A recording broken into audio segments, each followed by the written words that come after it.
remember swiping right on her profile like it was yesterday. The bright screen of my phone illuminated her picture, casting a ghostly glow in my dark room. Her name was Bella, 23 years old, and she had an enigmatic smile, one that seemed familiar, yet I couldn't place where I had seen it before. Bella was the epitome of ethereal beauty, a mesmerizing blend of grace and allure. Her eyes were the most striking feature, large and expressive, shimmering like pools of water under the silver moon. They held a depth that seemed almost otherworldly, captivating anyone who dared to meet her gaze. Her long hair cascaded down her shoulders in luscious waves, the color of midnight, a stark contrast to her fair porcelain skin. It framed her face perfectly, highlighting her high cheekbones and the delicate curve of her jawline. Her thin lips were curled into a subtle, enigmatic smile, her figure slender and tall. Every aspect of her appearance was harmonious, creating an aura of elegance and an undeniable magnetic pull that was impossible to ignore. Her bio was intriguing but vague, just a quote from a famous poet. She was really into true crime documentaries, referred to Netflix and chill, and had a thing for good food. I felt drawn to her somehow, wondering if I had come across her before. After a few exchanges of witty banter and flirtatious remarks, we agreed to meet at a local bar. I had never been there before, but the name sounded oddly familiar. As I approached the bar, a strange sensation washed over me. The neon sign flickered, casting a surreal light on the... As I walked on the pavement, it felt like I was stepping into a scene from a long-forgotten movie. A sense of déjà vu washed over me, but I couldn't shake it off. The bar was dimly lit, with old jazz music playing softly in the background, and the familiar scent of bourbon and cigars lingered in the air. The atmosphere was intimate, almost too perfect. She was already there, seated at a corner table, her eyes reflecting the dim lights. When our eyes met, a shiver ran down my spine. In person, she was even more captivating, her presence both alluring and somehow unsettling. We hit it off immediately. Conversation flowed effortlessly, as if we had known each other for years. Her laughter was infectious, and her stories were fascinating, yet tinged with an eerie familiarity. She spoke of places she had visited, books she had read, and her love for old horror films, many of which were my favorites too. As the night progressed, she made casual remarks that sent jolts of recognition through me. She mentioned a book I was currently reading, as if she knew it was on my nightstand. She referenced a horrific dream exactly like the one I had experienced a week ago, a chilling nightmare that I hadn't shared with anyone. Each coincidence was more bizarre than the last, blurring the lines between reality and something otherworldly. When I finally gathered the courage to ask her about these strange coincidences, she brushed off my question with a smile. But then, she dropped a tantalizing prospect. She invited me to her place. By then, the drinks had clouded my judgment, and her sheer allure was irresistible. I agreed, but I couldn't have fully understood the gravity of my inebriated decision. The drive to her place was a blur. The streets were empty, and the night seemed unusually still, as if the world was holding its breath.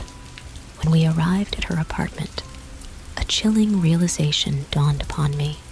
I had been there before. The layout, the particular painting on the wall, the shaman rugs with weird symbols, even the way the door creaked as it opened. It was all too familiar. She was quick to lead me to her bedroom and close closed the door behind her. She leaned in to kiss me on my cheek before excusing herself to pour us some wine. But as soon as I was there, I saw a particular book on the top of her desk, Dark Magic of the Amazon. In that moment, the déjà vu, the dreams, the nightmares, they all made perfect sense. My memories flooded back in fragments, disjointed and hazy. I remembered swiping right on her profile. But it wasn't yesterday.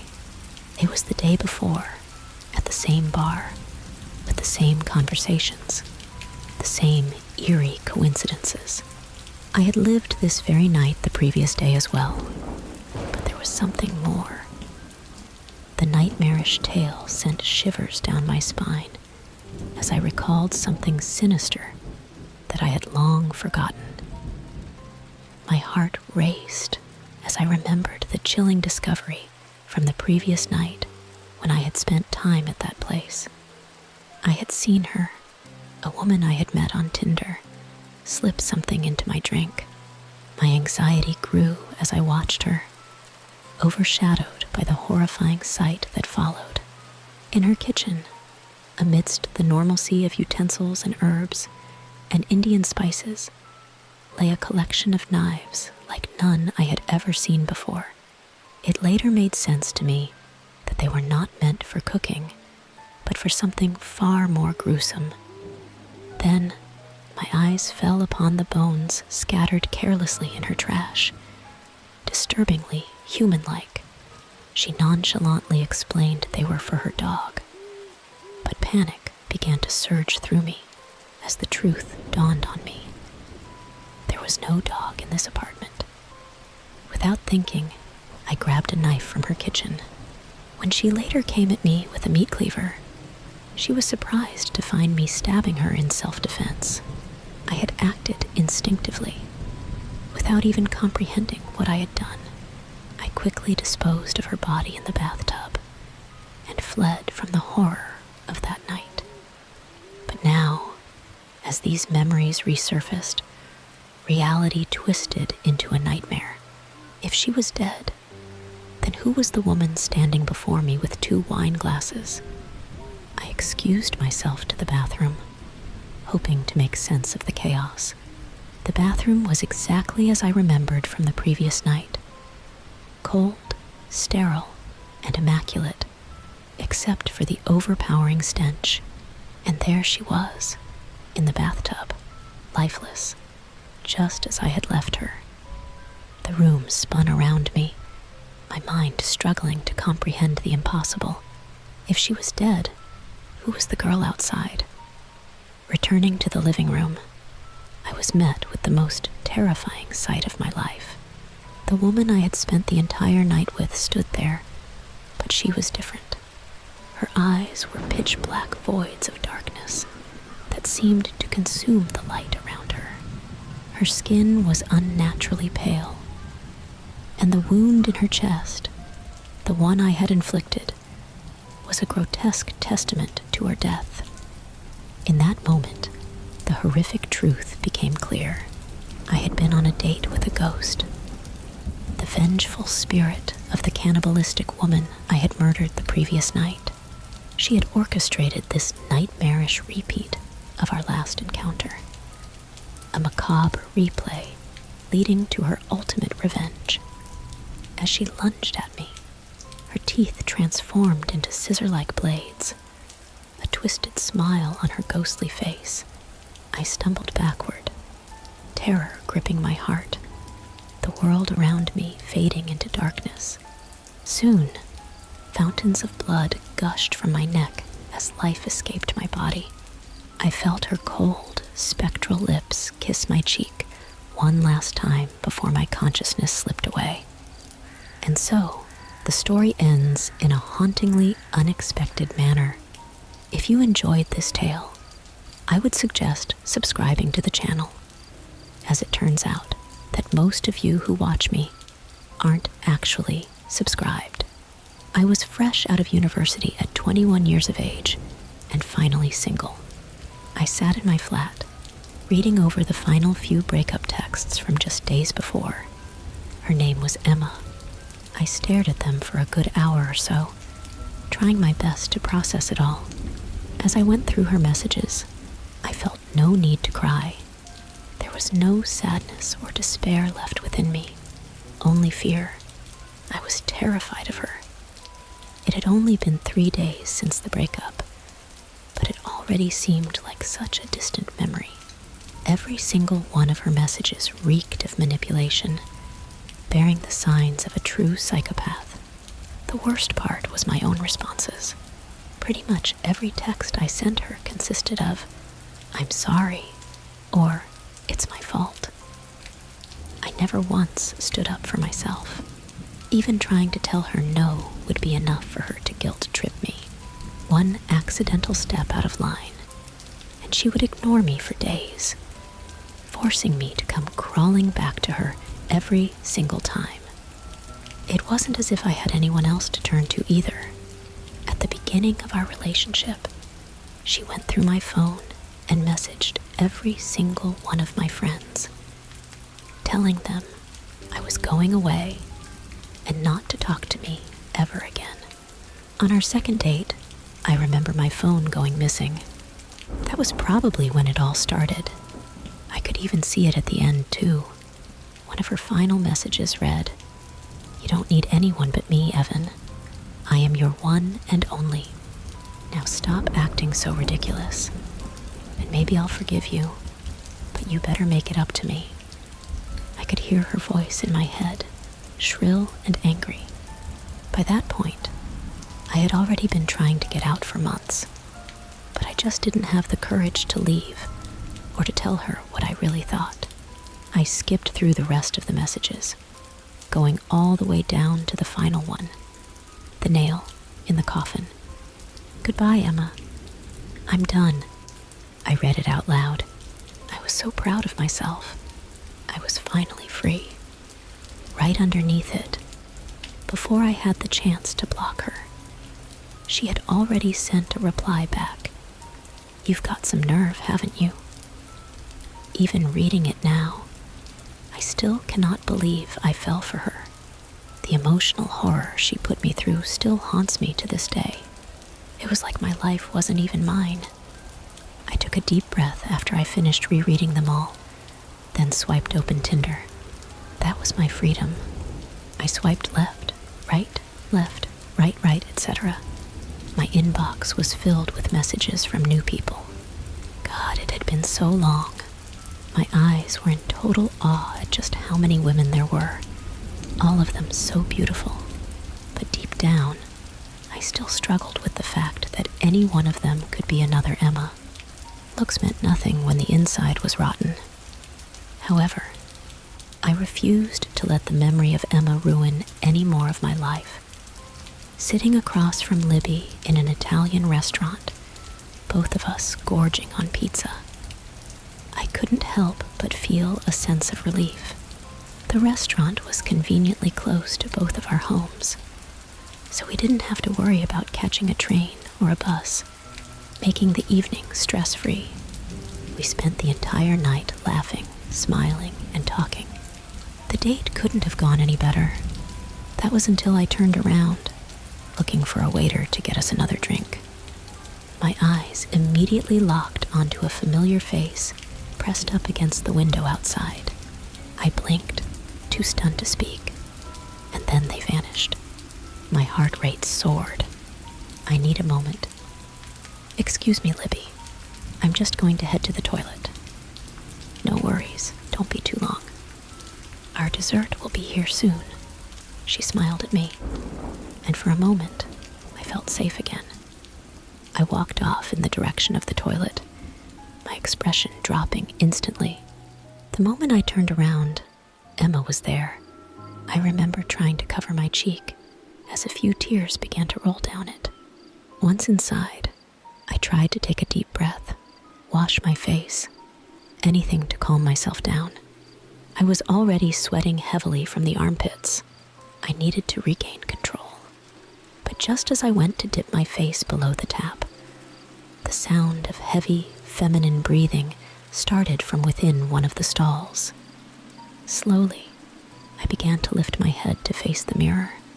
The second my eyes leveled with it, I saw a window at the top of the closed stall, wide open. My face dropped, my eyes started watering, and my entire body froze. I told you, Evan. I told you. No others.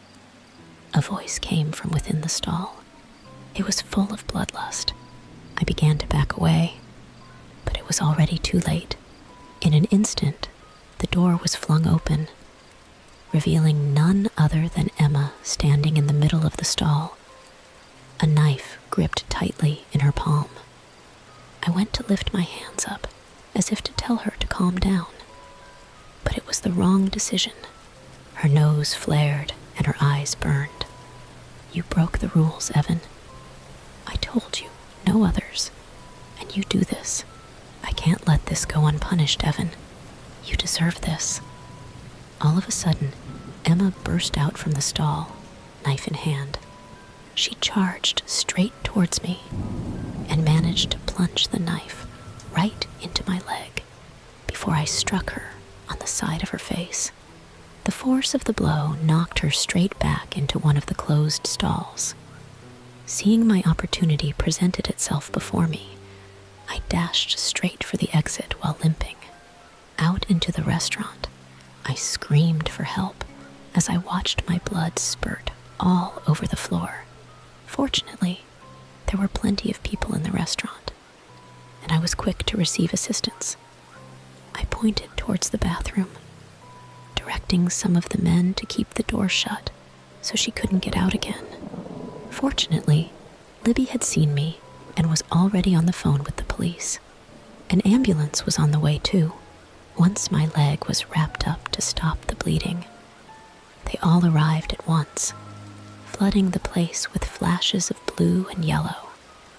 I watched as the police stormed the bathroom. Finally, it had to be over now. But to my utter surprise, they came out with her body. She'd slit her throat. She was dead. Since that day, my physical wounds have healed. But as for my mind, well, the trauma won't leave me. Libby and I are together now, and I'm finally happy. I'm mostly happy.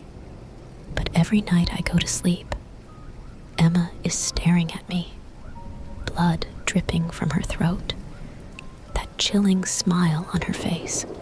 I won't ever be free. I never thought I'd end up in a situation like this, hiding from the public eye like a creep. Funnily enough, it all started with me getting Tinder. I had just gotten out of a serious relationship. I spent 10 years of my life with Tanya, who had once meant everything to me, only for her charm to fade rapidly when I realized it had all been a lie. But that's a story for another day. In the end, it was the app that had forsaken me. I had used Tinder before, albeit somewhat clumsily. I wasn't really the type of guy to just go up to a woman and ask her out, which somehow translated to me being awkward online as well.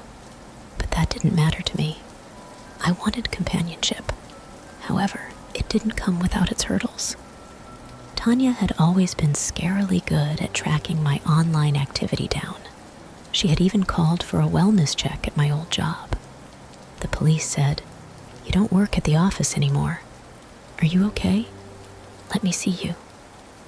She had blocked Tanya from contacting me, and to unblock her, I kept ignoring her. Finally, after a few days, she gave up. I couldn't keep on living with her chasing me around like that. I needed to be able to do things on my own. So, I trusted that Tinder would match me with other people. People who would learn to appreciate me. The first few weeks were spent with me running after women who'd never give me the time of day. They were all more beautiful than the last, but they all seemed to be just messing with me. Liz likes you. Sarah likes you. Effie likes you. One was more beautiful than the other, but they all seemed uninterested. Tracy likes you. Gosh, can you get any more boring? I feel like I'm talking to a wall. I thought a drummer would at least know how to talk to people. Sorry, but I'm allergic to cats and lazy people. Bye, just bye. Tracy was everything I wanted. I considered sending her a message. Hey, I know that this sounds a little silly, but I saw that you have a cat in your pictures. I recently lost my cat after 10 years, so that warmed my heart. Oh, I'm sorry to hear that. Yeah, Whiskers is getting a bit old, but she's great. She's missing her mom, though. I deleted what I had written as quickly as I typed it, telling myself that this wasn't about Tanya. No, this was about me and Whiskers. She could use some love from others, though. Really? Yeah, we moved to a smaller, been trustworthy. After all, she seemed friendly enough, and I was eager to combat my loneliness. Elizabeth arrived at my place, and we greeted each other with smiles. She was as beautiful in person as her picture suggested. We decided to have coffee at my place, making ourselves comfortable in the living room. As we chatted, she continued to compliment me, and I found myself enjoying her attention. But the more we talked, the more I realized that Elizabeth was quite secretive about herself. She never really opened up or shared personal details. It left me feeling a bit uneasy, as I wanted to get to know her better. Hi, handsome, she said, breaking the ice with a compliment that made my cheeks flush. I replied, Hi, pretty. Let's drop the formalities. Want to meet up? I was startled by her response. She seemed eager to skip the coffee and head straight to my place.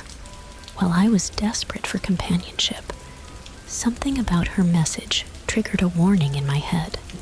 I couldn't put my finger on it, but I wanted to be cautious. Yeah, I guess, I replied cautiously. Want to grab a coffee first? She seemed insistent, saying, I trust you won't do much to me. We can meet up at your place. Does now work for you?